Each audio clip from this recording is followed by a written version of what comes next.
Brought to you by Golden All-in-One, जो मिटाए सर्दी, सर दर्द, बदन दर्द, खांसी जैसे 10 लक्षण। सेहत का ये एपिसोड आप तक लाए हैं कोल्ड्रन ऑल इन वन। गर्मियों का मौसम और टैनिंग, ये जय वीरू की जोड़ी है। गर्मियां आते ही स्किन अपने आप कुछ शेड डार्क हो ही जाती है। कुछ लोगों को टैनिंग की समस्या थोड़ी ज्यादा होती है। थोड़ी देर भी वो धूप में रहें, उसके बाद उनकी स्किन झुलस सी जाती है और डार्क हो जाती है। जैसे पारुल, इन्होंने हमें सेहत पर मेल किया है। 18 साल की हैं, भोपाल की रहने वाली हैं। इनको गर्मियों में टैनिंग की भयानक समस्या रहती है। अब ऐसा नहीं है कि टैनिंग होने पर आपकी स्किन केवल अपना कॉम्प्लेक्शन बदलती है, और भी दिक्कतें होती है। जैसे स्किन काफी खुरदुरी हो जाती है, ड्राई हो जाती है और उन पर झाइयां तक पड़ जाती हैं। इसलिए पारुल चाहती हैं कि हम इस बहुत ही आम प्रॉब्लम का कोई पक्का इलाज लोगों को बताएं। अगर टैनिंग हो चुकी है तो फिर क्या कर सकते हैं, इसकी जानकारी दें। तो सबसे पहले तो ये जान लीजिए कि गर्मी में आपकी स्किन अपने आप टैन क्यों हो जाती है। हमारी स्किन के अंदर सेल्स है, मेलानिन सेल्स, जो हमारी स्किन को कलर देने में काम आते हैं।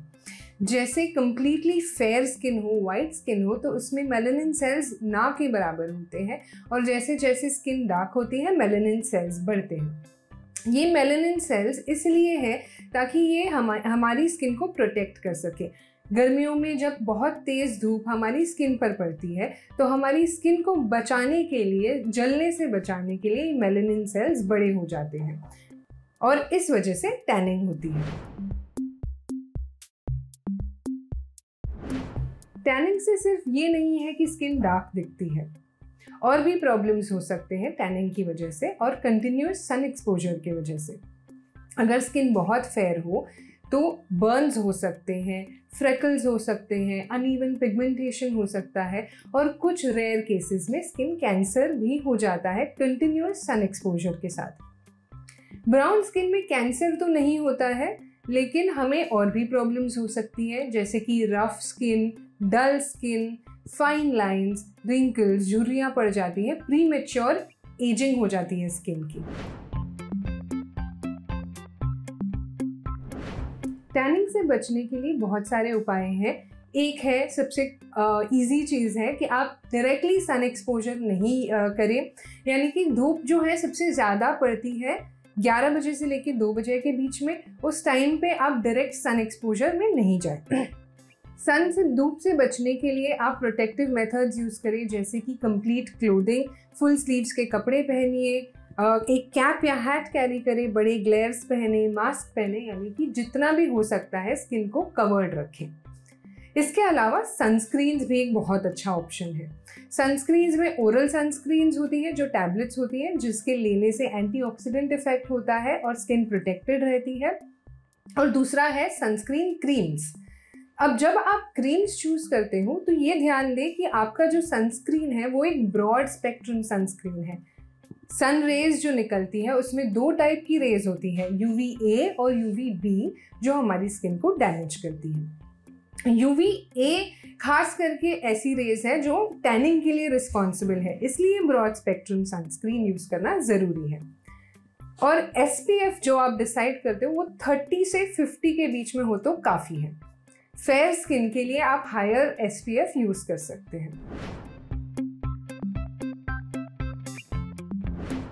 अगर आपको फ्रेश सन बर्न हुआ है तो आप उस पर कोई भी स्किन लाइटनिंग एजेंट नहीं लगाएं, सिर्फ स्किन सूदिंग एजेंट्स यूज़ करें, जैसे कि एलोवेरा आप यूज़ कर सकते हैं, क्यूकम्बर यूज़ कर सकते हैं, आइस और कैलेमाइन लोशन। लेकिन अगर सन बर्न नहीं है और ओवर टाइम स्किन सिर्फ टैन हो गई है और रफ हो गई है, तो उसके लिए आप ऐसे इंग्रेडिएंट्स यूज़ कर सकते हैं जो स्किन लाइटनिंग करे, और जिसमें एंटीऑक्सीडेंट प्रॉपर्टीज़ हो और जो एक्सफोलिएशन के लिए हेल्प करे। जैसे कि आप एक टमाटर ले सकते हैं, उसका पेस्ट बना के थोड़ा सा योगर्ट ऐड कर सकते हैं। टमेटो में बहुत सारे एंटीऑक्सीडेंट प्रॉपर्टीज़ हैं और स्किन लाइटनिंग प्रॉपर्टीज़ हैं, और योगर्ट, दही में एक्सफोलिएटिव प्रॉपर्टी है, उसमें लैक्टिक एसिड है जो आपकी स्किन की डेड लेयर को निकाल देगा। इसके अलावा आप हनी यूज़ कर सकते हैं। हनी भी एक सूदिंग एजेंट है, हीलिंग एजेंट है। इसके साथ फ्यू ड्रॉप्स ऑफ लेमन अगर आप डालते हैं तो वो भी स्किन लाइटनिंग का काम करेगा।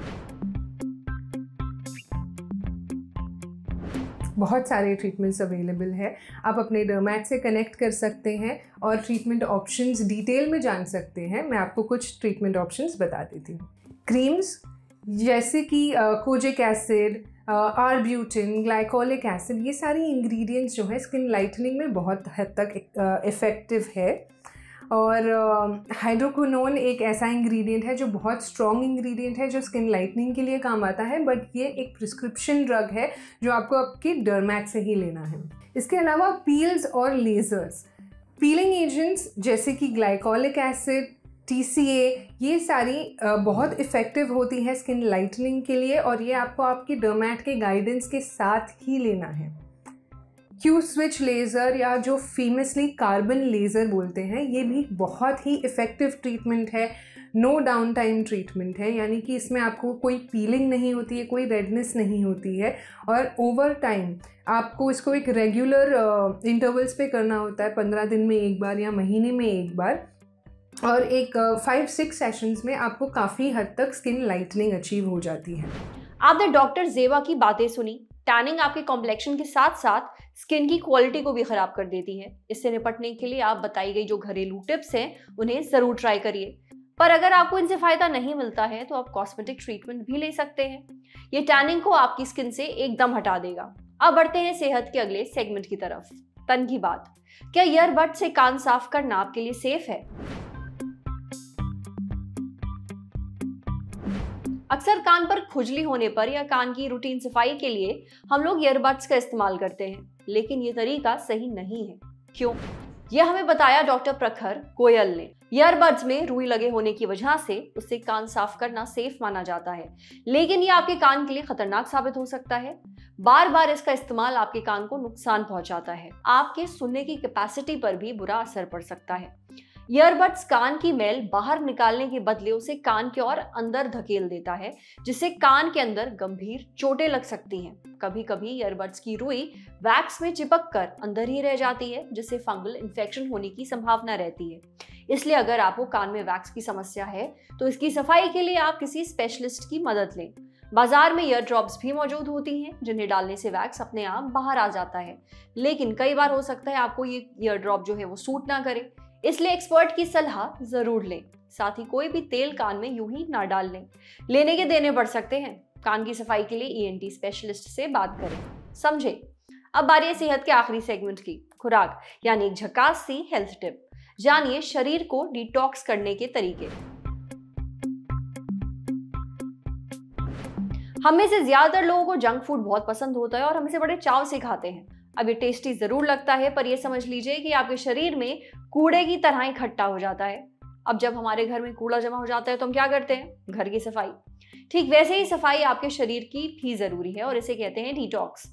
आंतों को डिटॉक्स करना भी बेहद जरूरी है ताकि उनकी सफाई हो सके और हमारा सिस्टम ठीक से काम कर सके। डाइटिशियन विभूषा बताती हैं कि डिटॉक्स करने के लिए पालक और गाजर दोनों का जूस आप ले सकते हैं। पालक पोषक तत्वों से भरपूर होता है। इसमें विटामिन ए, विटामिन के, आयरन, पोटेशियम और फोलेट काफी अच्छी मात्रा में पाया जाता है। अगर आप अपने आंतों की सफाई करना चाहते हैं तो इसके लिए पालक के जूस को अपनी डाइट में जरूर शामिल करें। वहीं गाजर का जूस स्वास्थ्य के लिए बेहद लाभदायक होता है। गाजर विटामिन और मिनरल्स का एक अच्छा सोर्स होता है। इसमें बीटा कैरोटीन, नायसिन, बायोटीन और विटामिन के और विटामिन ई भरपूर मात्रा में पाया जाता है। साथ ही इसमें एंटी इन्फ्लेमेटरी, एंटी एजिंग गुण भी होते हैं। अगर आप नियमित रूप से रोज सुबह गाजर का जूस पीते हैं तो इससे आपकी सेहत को फायदा पहुंचता है। खासकर ये आंतों की सफाई करने का एक काफी अच्छा उपाय है। लेकिन डॉक्टर विभूषा ये भी कहती है कि इन जूसेस को आप अपने खाने से रिप्लेस नहीं कर सकते, यानी खाने के बदले ये जूस नहीं पी सकते, बल्कि डिटॉक्स के दौरान भी आपको अच्छी और हेल्दी डाइट लेना जरूरी है, तभी डिटॉक्सिफिकेशन पूरा होगा। आज सेहत पर इतना ही। अगर आप एक डॉक्टर हैं, हमसे कुछ शेयर करना चाहते हैं तो जो ईमेल आईडी इस वक्त आपको अपनी स्क्रीन पर दिख रही है उस पर हमें एक मेल भेज दीजिए। ये वीडियो फेसबुक पर देख रहे हैं तो हमारे फेसबुक पेज को लाइक करिए, यूट्यूब पर देख रहे हैं तो हमारे चैनल को सब्सक्राइब करिए, बेल आइकन पर जरूर क्लिक कर दीजिए ताकि जब भी हम कोई नया वीडियो अपलोड करें तो उसका नोटिफिकेशन आप तक सबसे पहले पहुंचे। शुक्रिया।